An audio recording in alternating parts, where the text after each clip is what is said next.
আমি কওমিয়া লোকদেরকে বলবো, একটু মজা মজা লাগে জামাতের সাথে ঐক্য করতে।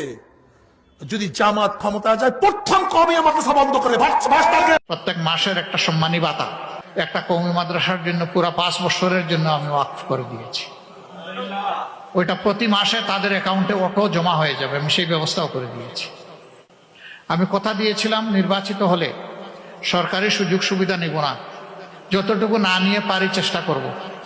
আলহামদুলিল্লাহ সরকারের সকল সুযোগ সুবিধা আমি নিচ্ছি না, কারণ এর আগে তো আল্লাহ আমারে বাঁচায় রাখছেন। তো এখন এমন কি হলো যে সরকারের সুবিধা না নিলে আমি বাঁচতে পারবো না?